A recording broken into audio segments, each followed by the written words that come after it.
Hi, today I'm going to be talking about something I like to call auditory dyslexia. So when I was younger, I would often say what to people, as in, I would say what after they told me something because I didn't really process what they were saying.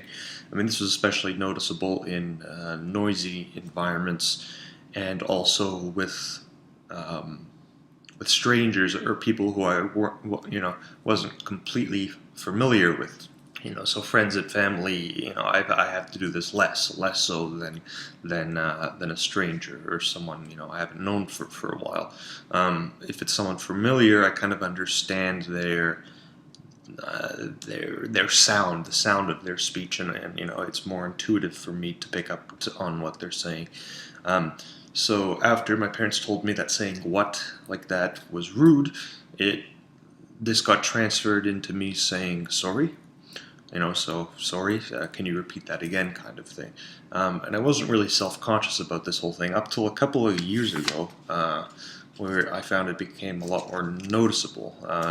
During university, school especially, high school, only not so much in high school, but in university, I started becoming acutely aware of this problem. So first, I'll explain how it feels, and what does a scenario for me look like. Um, so someone would say something, and it's even worse if it's in a loud environment that there's other stuff going on. But someone would say something, and I would pick it up. I would hear it. I know it's English. It sounds like English. It doesn't sound like gibberish, but so it's gone to the auditory cortex in my brain, right? The skeleton of the sounds had been transferred, and I picked that up. I'm not deaf, but the processing area in my brain doesn't click. It doesn't take that message and transfer it to verbal instruction. It doesn't transfer to meaning directly. Um, so when they're saying it, I could tell it's English. So at that point, I didn't pick it up. So I'll say, sorry, and then they would repeat. They normally repeat the exact same thing, right? And as soon as they repeat it, I hear it again, and it's like the memory of the previous skeleton that they said and I didn't pick up is now verified. It's like, they don't even need to finish it. I'll be like, okay, that's what they were saying. So there's almost like I almost say sorry, and I want them to say it again just so they can verify that little sound bite that I picked up before. So it's not like it's completely gibberish on the first go. It's more like I need verification to see to bring that sound bite into relief and to make meaning of that. Um, the frustrating part is that sometimes it I require more than one repetition, especially if there's other noise going on. And at about 3-4 repetitions, it becomes like they say it again, and I didn't pick it up. Sorry, like I have that in my voice, like, so can you just say that again? And then they become frustrated, or they suggest something or look at me weirdly, and then I become really self-conscious about it. Um, so, for instance, a good example is, and another thing, like subconsciously for me I do certain things in order to help this behavior. So, for instance, I won't look at them in the eye. I find instructions the most concrete, and I absorb information the best when someone's addressing the wall and I'm addressing the wall too. I'm looking like this. I'm not staring into the camera right now. I'm looking at the granite countertop. I'm holding this pen. Even for me to say things, it helps me to just not look in certain areas that I'm required to look at. And so also when I'm absorbing speech, when I'm listening to someone else, I also require kind of this looking away. So my boss, said something to me. We were standing, and as soon as someone says something, I'm looking at the carpet, right? So it looks like I'm not concentrating on what they're saying, except I'm really, really trying. I have a furrowed brow. I'm listening to this. I also turn my right ear up to someone. It almost looks like I'm deaf. And for some reason, my right ear picks up picks up speech much better than my left ear. When speech is delivered to my left ear, it sounds almost tinny almost. So I get more accurate information when speech is delivered to my right ear. So like I said, I almost look deaf. And for a stranger who doesn't really understand my quirks, it can look kind of weird. So for instance, if my boss was talking to me and my ear was turned to him, and I was leaning in close like that, and I was looking at the carpet like this, it looks like I'm not concentrating on what he's saying at all. So I didn't notice, he looks like this, and then he goes close, and he's his line of sight is now trying to pick up what I'm staring really intently at the carpet, and he says, what are you looking at? And for me it's like, no, I'm not looking. No. I'm listening to what I'm listening to what you're saying. And then he gives me this kind of weird look, like, okay, you know what I mean. But for me, in order to improve my auditory recognition of speech, I need to kind of isolate my sensory input lines and stare at a specific spot. And another thing I don't like is, so let's say, I have to say sorry 2 or 3 times, and I need to tell someone that, I have hearing difficulties, or, this is what I do. I don't like it when from then on, they start talking really slowly and over enunciating each word, as if, like I have like a disability. I mean, I guess, yes, I do. It's a disability in some sense, but I don't like when afterwards they start speaking down to me. I don't like that, so I don't often admit a difficulty with hearing, which kind of perpetuates a problem and probably in the end makes me more anxious. As soon as I get more anxious that I'm not going to pick up on what they're saying, that makes the whole thing worse because it's distracting in my mind now.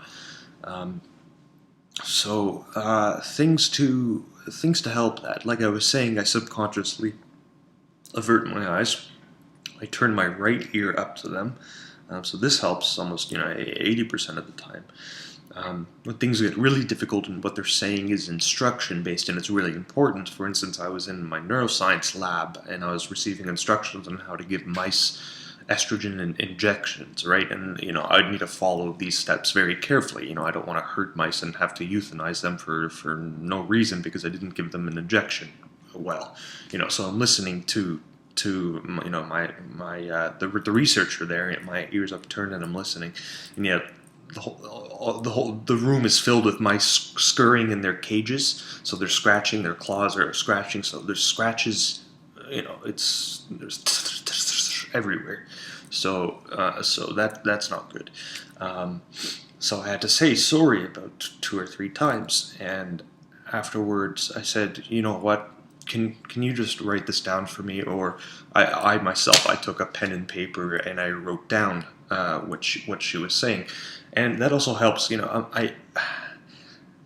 I don't know if I'm a visual learner or an auditory learner. I guess I'm very visual. I'll memorize how class notes look, and I'll use that for an exam in my head. And even years after, I can if someone took a class, I almost know where they are. They say I'm studying this now, and I say, okay, do your notes look like this and this and this?